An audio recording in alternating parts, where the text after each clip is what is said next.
Sorry guys, as I mentioned, I'm here at the lake and the reception's kind of bad, so I'm going to go ahead and record this message. Let's just start fresh. Hi everyone, Robin Shea. This is day 26 of Before the Fork, the 28-day experience. And today I have an interesting subject for us to discuss, and that is metacognition. So metacognition is basically just thinking about what you're thinking. So let me explain a little bit. Let's say you have a situation in life that is really upsetting, something that tugs at your heart, either makes you angry, makes you sad, makes you frustrated, or just leaves you with emotions that you're really not sure what to do with. But you know that the thoughts that you're thinking are validating these destructive, heavy emotions.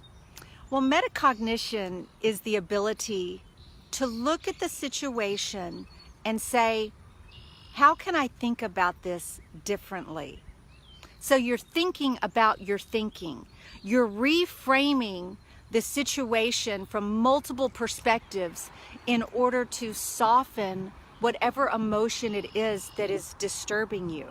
Now, if you're unaware of metacognition, you're unaware of the fact that you have the ability to not just be reactive, but to go deeper into your own psyche, look over yourself and say, the way that you're framing this doesn't feel good.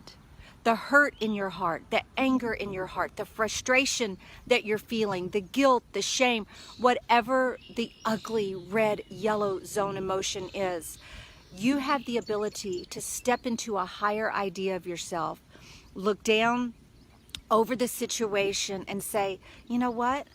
I'm gonna think about my thinking. How can I think about this differently to give myself some relief? It doesn't feel good to stay stuck in those emotions. It doesn't feel good to think that that's your only viable alternative. Sometimes there's people in our lives, and sometimes it's even yourself, that have done nothing but watered the hate in their heart or in your own heart.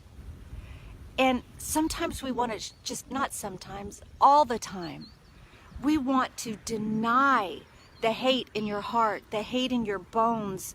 We want to deny it any sunshine. We want to deny it oxygen. We want to deny it watering. We want to choke it out with the goodness. And metacognition allows you to look at these situations that you framed in your life as the worst of the worst of the worst. And it allows you to say, there's a different way I can look at this. And in doing so, you're denying those emotions the oxygen that they need to multiply and to grow and to become an ugly, toxic fire in your heart. And metacognition is what God has divinely given us as a gift to deny the ugliness that can be life and to stop it dead in its tracks and to come at it from a different angle, an angle that God blesses. And it may take practice, and it may take every fiber of your body to not want to feed it, to not want to go there and indulge it and validate all the ugliness that feels so right. It just feels so right to think in that manner.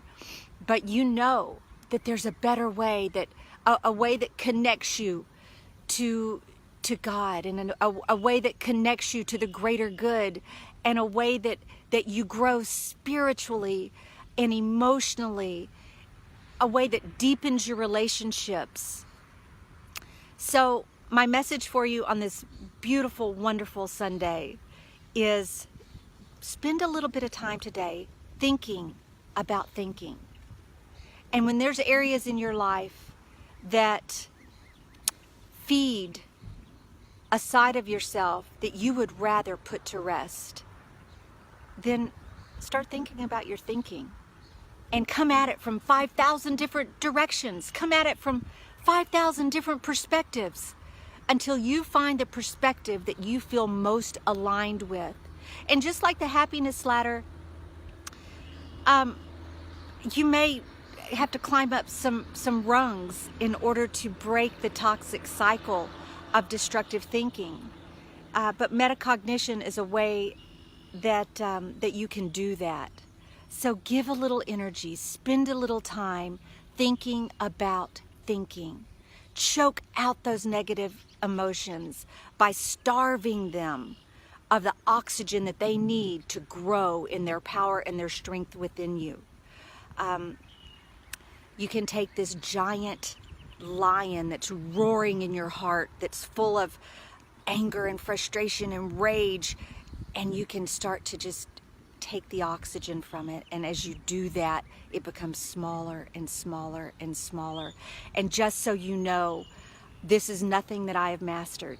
I don't know that anyone ever truly masters it fully, but it is something that I do at times of deep despair, times of helplessness, that takes my mind off of my seeming helplessness and puts my mind on the only strength that I ever ultimately have in the first place, which is my connection to the divine, and trying to look at life and look at situations and love from his highest, most elevated, most loving and kind and tender way.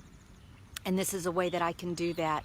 So I hope if there's something that you're struggling with, something that you're trying to make peace with, something that you feel helpless and powerless to affect change, I hope that you'll use metacognition, thinking about thinking, and lining up with how God would choose you and want you to think about that.